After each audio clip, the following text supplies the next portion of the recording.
balita na ika'y mawiwili. Mga nagbabagang kamao, mga So mga par, inamin nga po ng legendary promoter na si Bob Arum na huling laban na daw ni Shakur Stevenson sa Top Rank Promotion at tapos na ang kanyang kontrata sa bakbakan, kung saan mga idol ay nag-offer naman daw si Bob Arum ng panibagong kontrata kay Shakur, pero hindi niya daw ito tinanggap mga idol at gusto daw muna nito maging free agent. While gayon pa man mga idol, malaki pa rin ang tiwala ni Bob Arum na kahit aalis si Shakur sa kanyang company, kusang babalik naman daw ito mga idol kapag na-realize daw nito na kailangan talaga nito ang Top Rank Promotion para maging mapaganda pa ang kanyang karera sa boxing sports. Nag-usap na daw si Bob Arum at Eddie Hearn patungkol sa potensyal na pagpunta ni Shakur Stevenson sa Matchroom Promotion ni Eddie Hearn, at nagulat daw si Eddie Hearn mga idol sa mga sinabi ni Bob Arum na kung magkano binabayad nila sa kada laban ni Stevenson, kung saan mga idol napasabi na lang daw si Eddie Hearn na di bali na lang daw walang Shakur Stevenson sa kanyang promotional company dahil hindi niya daw kasi kayang bumayad na malaking halaga kay Shakur kagaya sa binabayad sa kanya ng Top Rank Promotion. Dagdag pa ni Bob Arum, nakausap na rin daw nito mga idol ang isa sa mga executive ng Premier Boxing Champion o PBC sa posibleng paglaban ni Stevenson sa kanilang promotion, at ayon daw sa kanila mga idol ay gusto daw nila pumirma si Shakur sa kanila na mahabang panahon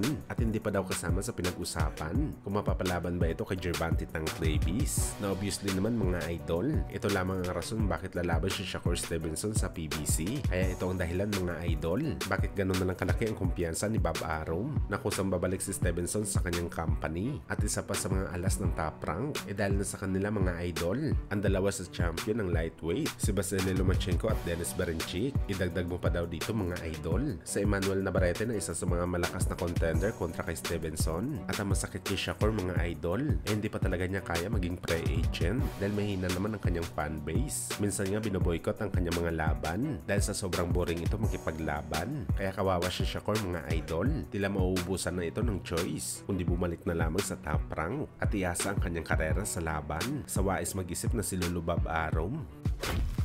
Sa kabilang banda naman mga idol, matapos nga pong impresibong panalo ng WBO Featherweight Champion na si Rafael Espinosa kalaban si Sergio Chirino sa bakbakan nila kahapon, hinamon kaagad ito mga idol ang current super bantamweight undisputed champion na Naoya Inoue na lumaban sa kanyang titulo sa featherweight kung meron daw offer talaga kay Espinosa sa laban kay Inoue mga idol. Hindi daw talaga nito tatanggihan ang laban dahil pangarap niya daw talaga maging pound per pound boxer. At sa naging interview naman po mga idol, nabatikang experts na si Timothy Bradley patungkol sa bakbakan ni Inoue at Espinosa, nagbigay ito mga idol ng warning kay Inoue. Aniya kung gusto daw lumaban ni Inoue sa featherweight lalo na kontra kay Espinosa, mag-ensayo daw talaga ito ng mabuti mga idol dahil ibang klaseng halimaw daw si Espinosa. Magagamit daw talaga ni Inoue ang kanyang buong lakas kapag makipagbakbakan ito sa Meksikano.